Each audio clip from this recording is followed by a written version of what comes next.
I'm Melanie Dreyer-Lude, and I am the new chair of the Department of Drama.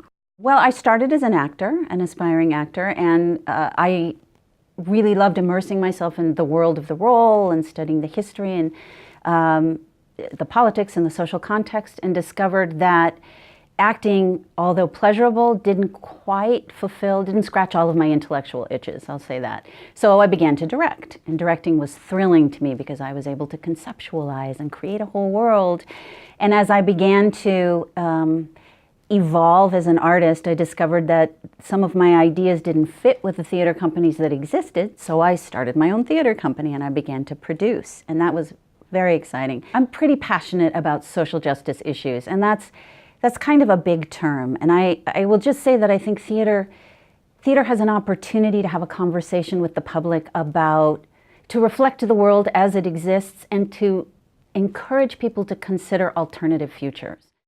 I'm going to spend my first year learning because I've worked internationally a lot, and Canada is a new country for me, so I think it would be foolhardy to come in and make all sorts of assumptions and dictate things when I don't yet know the lay of the land. So that's my first priority in the first year, is to get to know everyone in the department, to understand Canadian culture, to understand Edmonton and University of Alberta deeply. There are two ideas that I'm pretty interested in investigating, and one is positioning.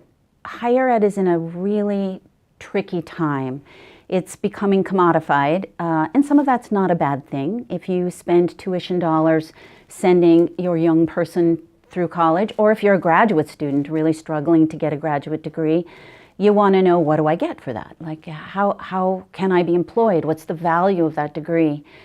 But it's also problematic. It's a double-edged sword, because part of the purpose of education is to create literate and informed citizens.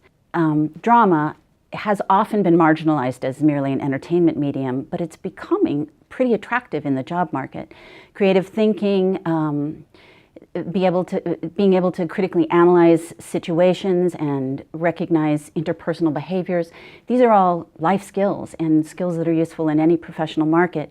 So it's an opportunity, I think, for this drama department and drama departments throughout Canada to position themselves as professionally valuable as opposed to marginalized. And the other thing I'm interested in is visibility. Visibility within this city, this province, this country, and internationally. I see no reason. The department is full of extraordinary people and incredible programs, and we just need to get the word out so everybody knows, and it becomes one of the most competitive and exciting places to be. One thing that's that's telling about my personality is that I love animals. And I don't love animals as a sort of an ancillary hobby type characteristic. It's really deeply ingrained in me. And I recently spent some time fostering dogs, and it's a way that I feel as though I can make the world a little bit better just by saving one animal at a time and saying all creatures matter. I love gardening. I don't know what the growing season is like here, but again, you know, it has to do with living creatures. I think of plants as little beings that I can nurture, and I'm a big foodie, so making my own food is very important to me.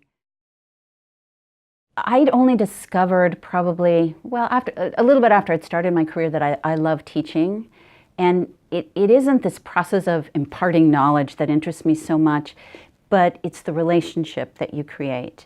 That in order to be a really good teacher, you have to see a student as an individual and recognize that the needs aren't necessarily just subject-based. Sometimes they're personality-based, or they're circumstances that you need to consider. And as you watch somebody from 18 to 22 grow and blossom, it's so rewarding for me. I love teaching a lot. And I've kept in touch with students. I have students from 30 years ago who still stay in touch with me. It's a beautiful thing.